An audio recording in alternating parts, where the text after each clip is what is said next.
what we're going to do on today's video, for those of you that aren't familiar with this one, is I'm just going to tier list all of the brand new decks and the decks that receive support. So the decks that I've got up here featured so far will be Monarchs. I've got Dododos, Onomat, like kind of esque Utopias, Vanquish Souls. You got the Magias, or the Archmages, sorry, not the Magias, Sky Strikers, Super Quantals, Lunar Lights, Newvels, Psychics, Morganite as like an engine-ish, Blue Eyes / Primite, like the more competitive version, but I'll talk about those as well, Argo Star, and then Burning Abyss / Fiends, because the support or the cards we're going to be talking about when I get to that bit is the fact of the Mutiny cards and just what they add to those different strategies, and they can be utilized in like any Fiend style deck that has a fusion monster. So like it could be used in Dark Worlds, it could be used in Newvels, you name it, you've got a couple of different options for it. So I'm going to take you through these decks correctly. I'm going to talk you through the different subcategories over here. And then as I go through each one to give you a little bit more information on each of them, rather than just blitzing over them, I'll talk about their competitive input, where their best kind of variant lies, and kind of go on from there. So let's start off with Monarchs. Now, Monarchs actually got some really, really cool support. Sorry, didn't Dinos get support? I know Vanquish and Newvels did, and they came out in the same set, unless they... No, so Dinos got the... Was it the Drax came out in the Battles of Legend, but we don't have Battles of Legend there, which is really disappointing. Anyway, so with the Monarchs. Monarchs received some really cool new support. They got a brand new kind of like continuous trap card that can act as multiple different effects that can interact with your opponent. They got a brand new Squire, and that Squire gives you access to both your other Squires, which is insane because it has so many effects. It's like reveal a Monarch spell in the hand, special summon it, or a monster with 2500. I actually have them to one side, so I'll get the exact text on it, so I'm not like paraphrasing.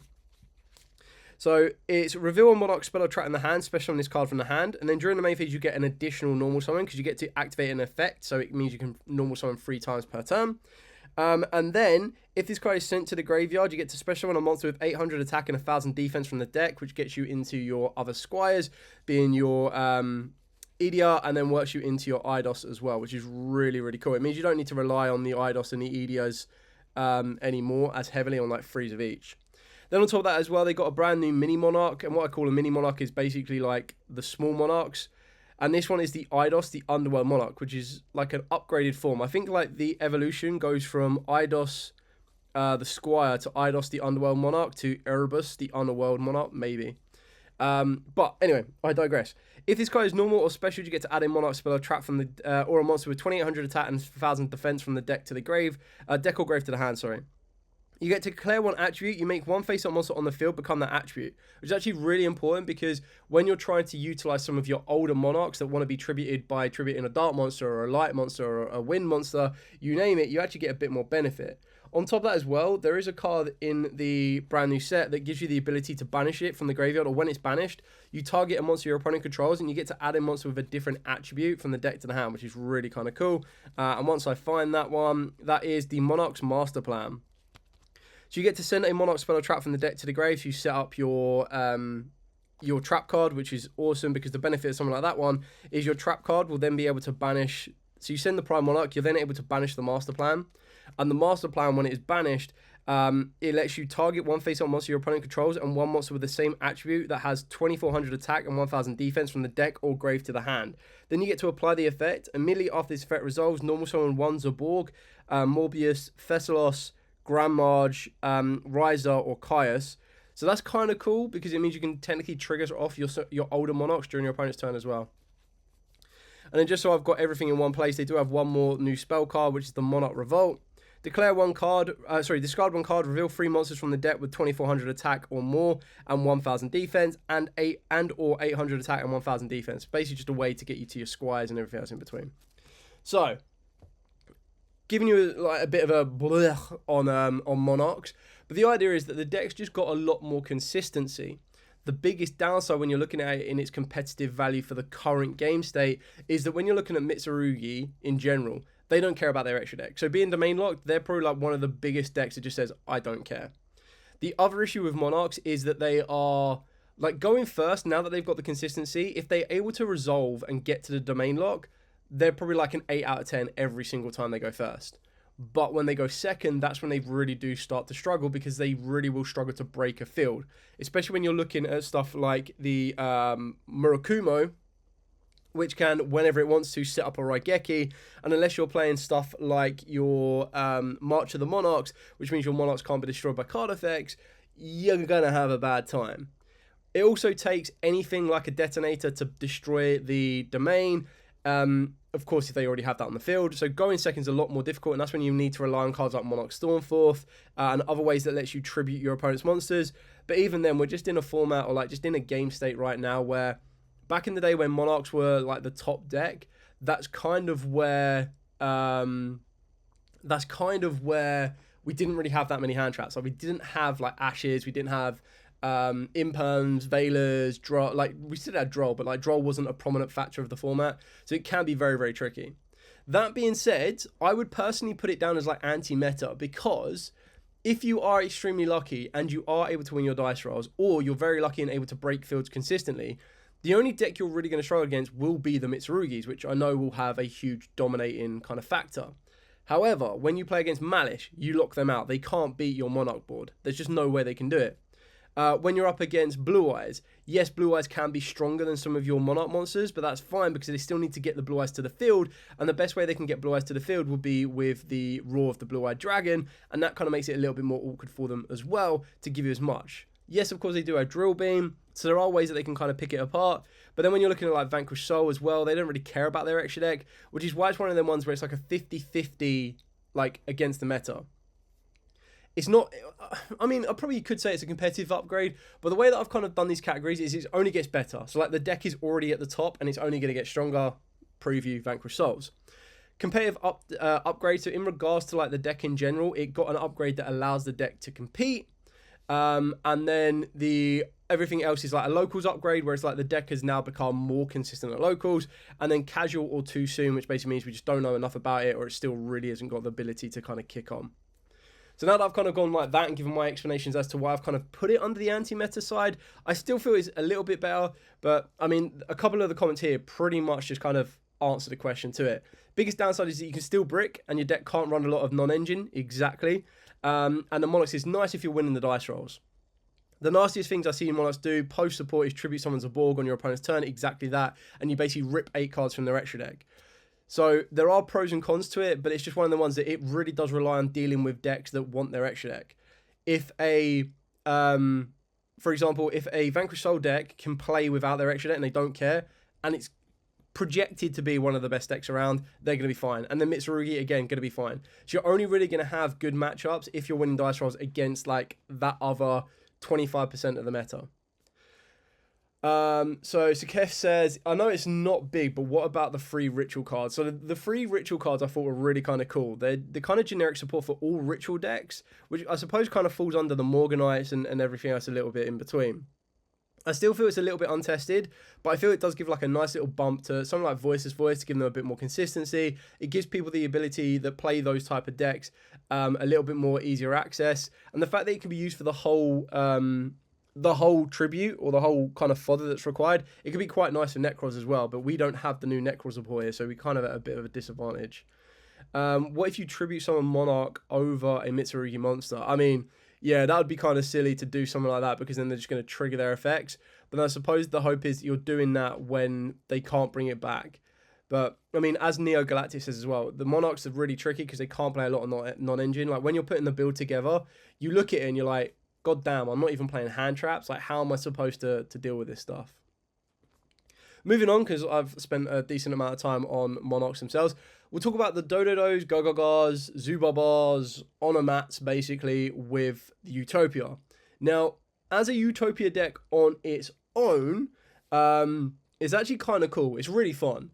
I wouldn't say it's a competitive update, like an upgrade on its own, because it still kind of has its same falters. It can still get stopped with stuff like with the Fluorolosses, with Chummies.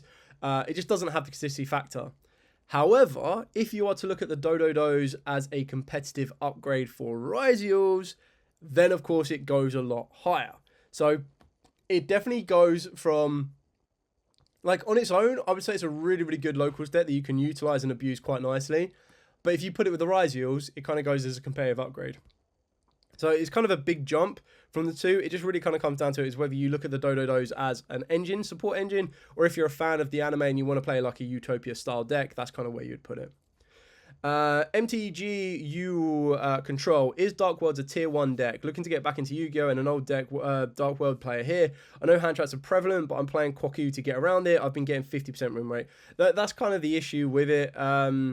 Yeah, as Kef's really pointed out, mistaken arrest is such a big issue for the deck because you can't stop it. There is no way to stop mistaken arrest, and that will literally just kind of like flatten you out straight. Droll can be answered with exactly like you've mentioned, like you've got Call by the Grave, you've got Sales Ban if you want to play it, you've got Prohibition. I wouldn't really play Cross-Out Designator because like you don't really have the space for everything. So like a 50% win rate is kind of what you'd be getting with Dark Worlds, unless you get quite lucky with some of your draws and everything else in between. Yeah, you don't really want Dark Worlds to go off and just be hand-rip.central. And I can't really see us getting any support in the future that would replace their need to constantly keep searching. So, yeah, very interesting. Neo Galactic, the new Onomat cards will really shine once they hit Raizio again. Sadly, their best use is as a supplement rank 4 engine to Raizio, and right now Raizio Mitsu is still dominant. Exactly that. So like if you're looking at it as a supporting engine, it's a competitive upgrade. If you're looking at it, you want to just play Utopia, which I highly advise doing actually. Most of the cards are relatively cheap. The Dodo Warrior might go up in price because of the effects from Raizio's, but it's still like a really kind of fun deck. The next one we're going to be talking about is Vanquish Souls. I don't feel I need to spend a lot of time on this one. Like, this deck just goes straight up. Like, right now, it's a competitive upgrade, but in general, it's also going to get better. Like, we've already seen how dominant it is in the OCG meta right now. It's absolutely crazy. Like, one of the finals, the final that happened was literally a mirror match. And it was crazy because obviously the maxis and everything. But the fact of the matter is, this deck can play on your opponent's turn very, very effectively. The introduction of Holly Sue is crazy. The fact that it's during either player's main phase and not just during your main phase to reveal it and summon it is insane, which can then lead you to a Ryzen that then allows you to destroy in the column. The Ryzen searches you out a Caesar Valius. The Caesar Valius can then tag out. It's just like absolutely crazy. When it gets to K9s, it becomes even better to play during your opponent's turn because the K9s then facilitate rank 5 plays, which is then when you're able to go, cool, make Dice Smasher, make Nash Knight, technically like turn skip your opponent. You've got ways of halving your opponent's life points, and Vanquish So already have inbuilt ways of doing 1200 damage through Borga and then another 1600 damage through Dust Devil. It's just absolutely insane how good this deck is right now. We've already seen a lot of the Vanquish Soul decks without the K9 stuff being very, very dominating, doing very, very well in the competitive scene, and it's only going to get better when we get the Justice Hunters at the end of the month. So Keith says, I think Dodo could be an engine for the counter trap in any XZ's deck. Exactly. The Kage level 4 monster for the Dodos is super solid. The deck has potential for sure. Vanquish Soul can play on turn 0. Which it can do. That's exactly what Holly Sue does. So turn 0, Holly Sue can summon itself during the main phase. It then, if you've got the right attributes in hand, can go into a Dr. Madlove to return a card on the field. Or it goes into a Ryzen to destroy a card. And the Ryzen can then search out a Borgard to do a bit of burn damage to get you a draw. Or you go into a Caesar Valius, which at the point of needing to reveal the attributes for the Holly Sue to special summon the monster from the deck, or even take control of one of your opponent's monsters, but being able to summon the monster from the deck is the last bits of materials you need for the Ryzen to then destroy in the column. And then you return the Holly Sue to the hand for your Caesar Valius. And then at that point, you'll have an Earth Dark and Fire in the hand to then non-target destroy another card. Like, it's just absolutely crazy. Neo Galactic, Stake Your Soul Gaming. Vanquish Soul is maybe tier 1 or tier 1.5 or top of tier 2 right now. And then Justice Hunters make the deck tier 1, 100%. Just wondering how K9 Vanquish Soul is going to look. We don't have Maxi in our format for a good Earth reveal, and our format is still going to be defined by the Charmies and Droll. Very, very true, and I feel this is where I feel that the Vanquish Soul actually get a bit more of a benefit, though, is the fact that Vanquish Soul can play during the opponent's turn. They have the ability to give your opponent one draw and then stop their play. So if you were to go draw phase, activate Perulia, in a normal scenario, most players of other decks will go, okay, well, I'll do my normal summon, but then I don't want to summon anything else from my hand, and their field will be a lot weaker. Whereas with the Vanquish Souls, they can go, cool, Perulia, I'll give you my first summon, which can be like their normal summon of Horizon to search out the Holy Sue. And you go, cool, pass. And then when you pass your opponent's turn, unless they have another Perulia that are going to drop during the draw phase, which can be semi-damaging, you'll then just be able to go, cool, reveal Holy Sue during the main phase, summon it down, and then you start to play during your opponent's turn. So it kind of counteracts it. The point about Maxi is actually very, very valid. So we kind of need to find a replacement for that Earth attribute that can be revealed. Now, unless Vanquish Soul players start main decking the Meowis, which is the closest Earth attribute that will do the same thing, and unless Meowis becomes like a very big, effective, like chummy that most people are going to main deck, I kind of find that a little bit harder to do. Yeah, draw is also an issue, but I feel that they're kind of like the ones you'd probably be main decking one, if not two Charmies. Like you're either gonna main deck 3 Fluilos and 3 Droll, or you're gonna main deck 3 Fluilos and 3 Perulia going forward. Like that's kind of how I see it. And honestly, in a Vanquish Soul deck, they might even arguably play like 3 Fluilos and then 2 Meowis, just for those Earth attributes here in the TCG. But the other thing you need to remember that we have in the TCG that the OCG doesn't have is that we've got the Mitsurugis.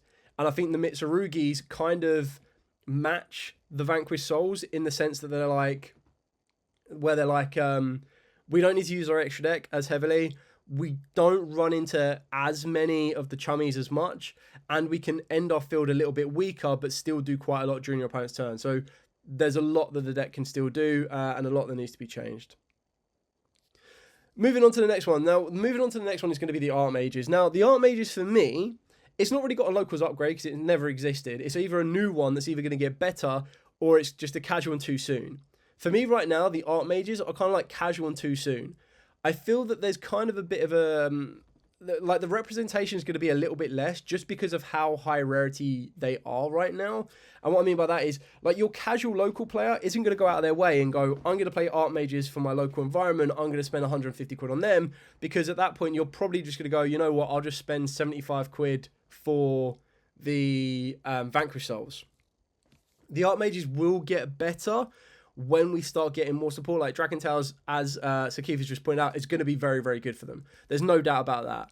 But I feel that a lot is going to change once we get Justice Hunters. Like this format is going to be another one of them really, really weird formats where it's like a 3-week format, if that. And even then, it's slightly different. So if the values were to drop, and I think right now, the Medius, which is the main monster that you're going to need, is like 20 quid. It's like the Aluba. The Field Spell is like 20 quid as well. So straight away, you're 120 quid in just to get those cards. So this will start to slightly change as the set starts to settle. And you're probably going to get like a week or two where they might hit a bottom out. And you might go and invest in them if you're looking to actually play them with the Dragon Tales. Or if you're looking to play them with like another supporting engine. Or looking for them as like a future support. This week is V-Jumpmas. We are going to get a bunch of duoed reveals. Hopefully a Doom of Destruction, I think it is. Yeah, hopefully we'll see the Archmage cards tonight or tomorrow. Yeah, exactly that. So there's still more to come, and you never know, like the new support might be revealed and it might make Archmages like absolutely insane. But there's still quite a lot of time between now and then. I would still expect there'll be a Forbidden Limited list for the TCG that they might try and put us on par with the OCG. And what I mean by that is that they might slow the Mitsurugis down for us and then go from there. So Sky Strikers very simply did get a very nice competitive upgrade. Sky Striker A0 is such an incredibly good addition to the deck strategy. It's unreal. The fact it lets you search out Engage or add Engage back from the graveyard means you've basically got 2 Kagaris during your turn. The only downside is that it can't be used as link material, but that shouldn't be a big issue when you do have loads of cards that allow it to clear it off and then open up the space to then be utilized. It also is a very, very good disruptive card, being able to tribute itself to bring out a Rose and a Ray from the deck or grave. And in some scenarios, people are playing that card without even using the effect to search in like a Mitsurugi variant, because you just get 2 free level 4s on the board, overlay them, go into King of the Feral Imps, and then King of the Feral Imps search out. Which, by the way, I would not be surprised if King of the Feral Imps was the card that gets hit on the Forbidden Limited list, just because then it's like, okay, cool, we're going to stop the consistency bridge, which I think is absolutely fine. So I wouldn't say that Sky Strikers are anti-meta. I feel they still have the same weaknesses. They're definitely better than Locals upgrade. I would not be surprised if we see like Ryan Yu pilot Sky Strikers and do incredibly well, like a WCQ or something coming up.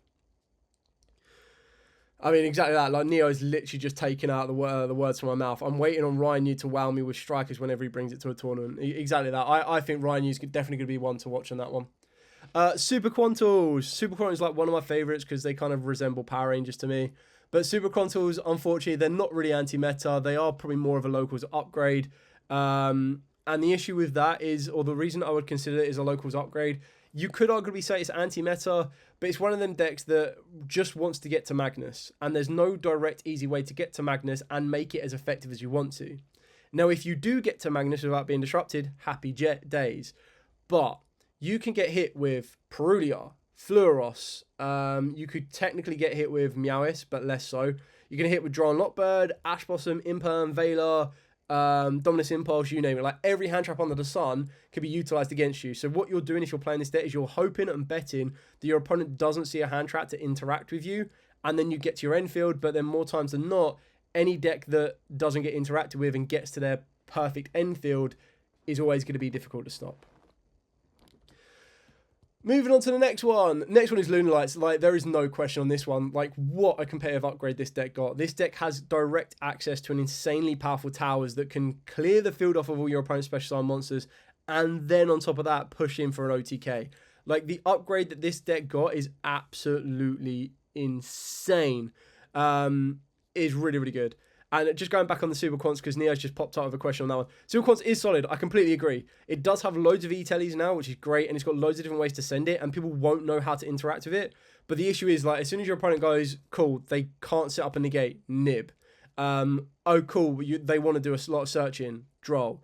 Oh, cool, the field spell is an activated effect that wants to special summon a monster, impulse. Like, there's just so many different points that are relatively, like, in the early stages you'll get people like Ash in the blue layer, right?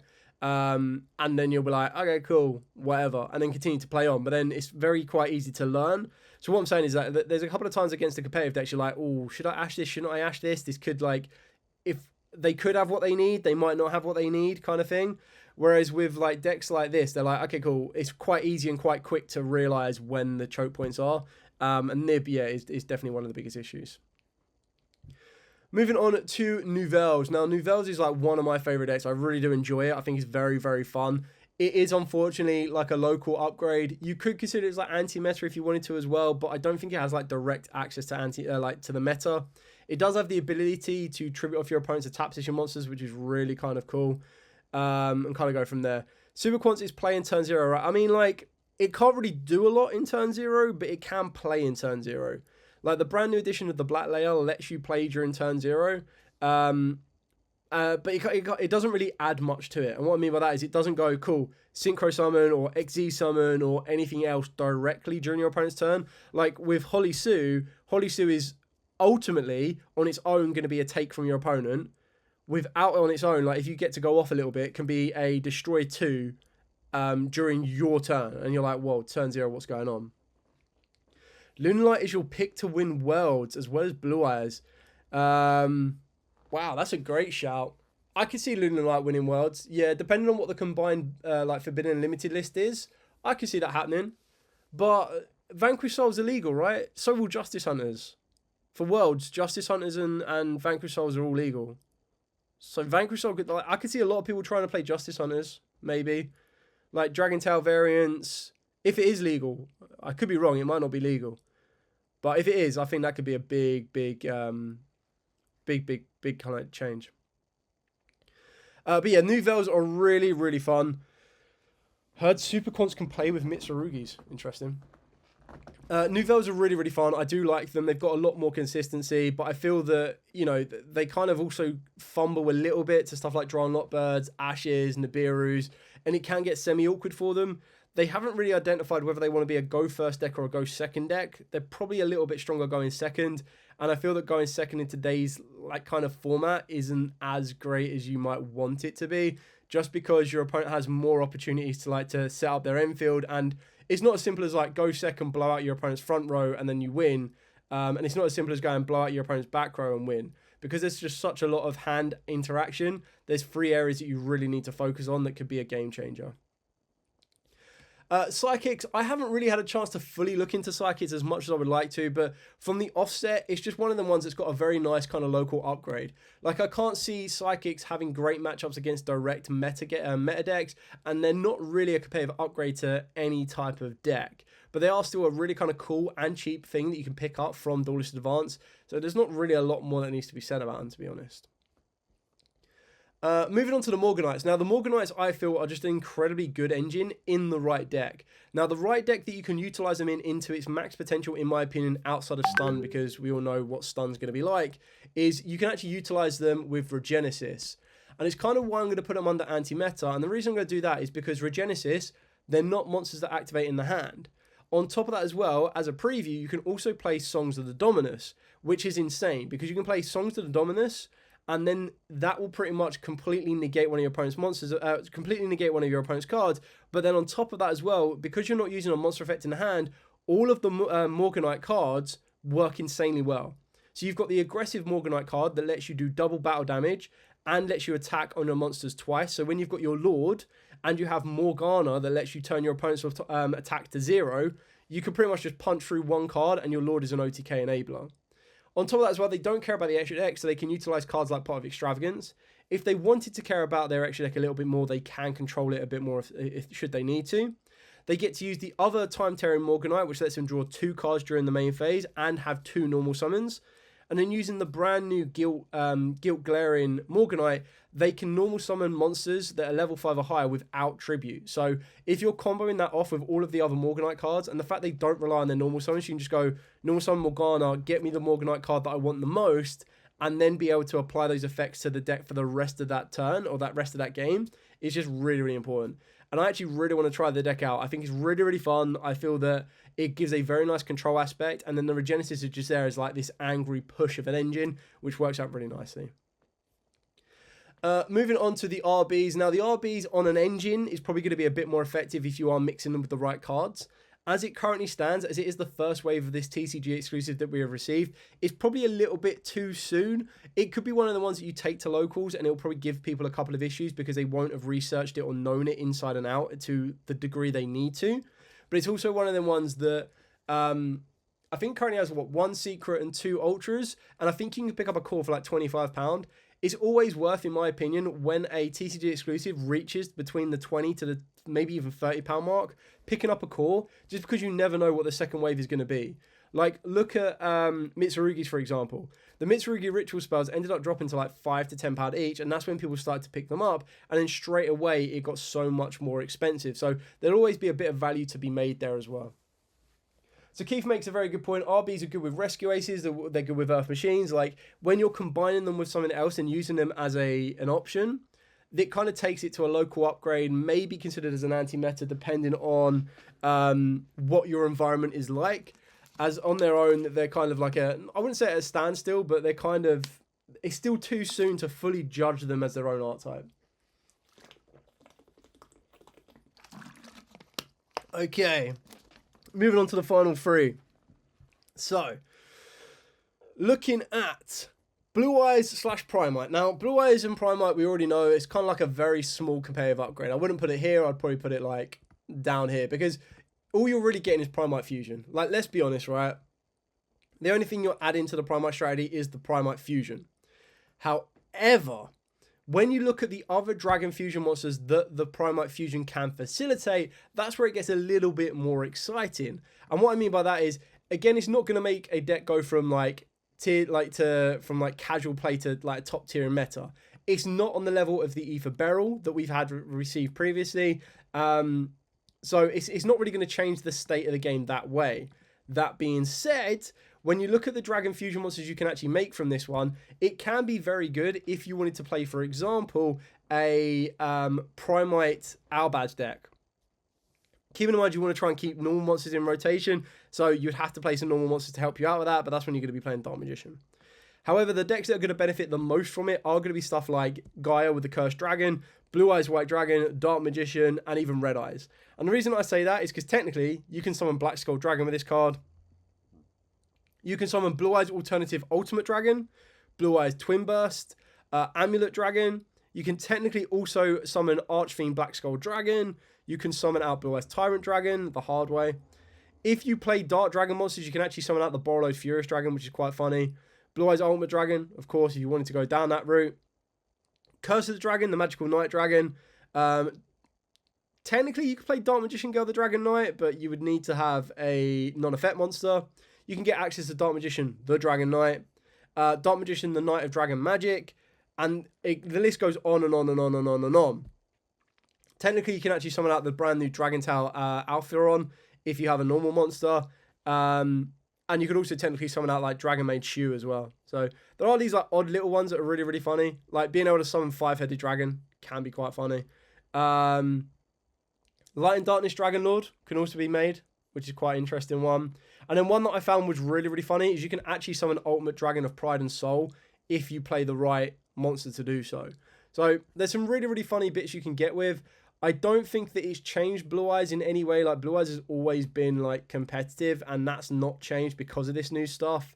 But the Primite Fusion just kind of gives those rogue-esque strategies, like the Dark Magician, like the Red Eyes, just a little bit more, in my opinion. Now, Argo Star. Argo Star I actually think got some really, really nice support. Argo Star only got one brand new monster, but they got a brand new Xyz, and the Xyz is actually really, really good for the deck and the strategy in whole. And the reason it's really good is it's generic rank 4. However, once per turn, you can also Xyz summon Argo Star Courageous Arion by using one Argo Star monster you control. You transfer its materials to this card. If this card is Xyz summoned, you get to add an Argo Star spell from the deck to the hand. Now, it's a shame it doesn't get to add a Argo Star trap, but it does get you access to either your Argo Star Giant Slaying or your Argo Star Home Stadium. During the standby phase, you get to detach 2 materials from this card to place up to 3 Argo Star continuous traps in the grave, face up into the spell and trap zone. Only use each effect once per turn. Like, I think what this adds to the deck is insane. Like, it definitely takes it up like 1 or 2 levels, which is why it's such a big thing that I wanted to mention. So when you're looking through this, I would say it's definitely a very, very good locals upgrade. Like, very, very good. And when you're kind of considering it that way, it gives you the ability to really kind of play with it in different kind of engines. I feel one of the best engines you can utilize them with will be the Tombkeeper engine. And the reason for that is the Tombkeepers have their own layer of disruption and competitive use at all. Like, it's kind of like a underdog rogue deck. And then when you're adding the Argo Stars to it, that's probably where you're going to get the best out of both, because the Argo Star can then start accessing more of your range from your extra deck, and then being able to utilize this rank 4 monster, and as easily as accessible as it is, just makes it such a big difference. And being able to upgrade any of your Argo Star monsters from being like a base of 1800 or a base of 1400 to a base of 22 can be a big difference, especially if you start to access stuff like your Giant Slaying, which lets you add a Argo Star monster from the deck to the hand. And then after it resolves, if a continuous trap is in your monster zone, or a continuous trap with an effect that special summons itself as a monster is in your spell and trap zone, you get to normal summon a warrior monster. So that's how you're going to be able to search out a card, summon out the card, and then build on from there. Now, the final bit that I'm going to talk about, or before I go even to the new Xyz for Argo Star is so custom. Like, right now, the deck is only appropriate for local level play, in my opinion. But if the deck gets 2 or 3 more engine cards like that, rogue for sure. I completely agree.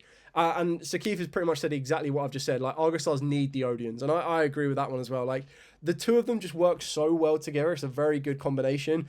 And, you know, it kind of shows that we're all on the same page. Like, Neo is saying that at the local level exactly what we said. And then Sakif has also mentioned about the Argo Stars needing Odeons. So Mad World, I'm only doing decks that have received support from Duelist Advance. So in regards to like Ice Barrier, Ancient Gears, like they're probably like rogue decks, like local level decks right now.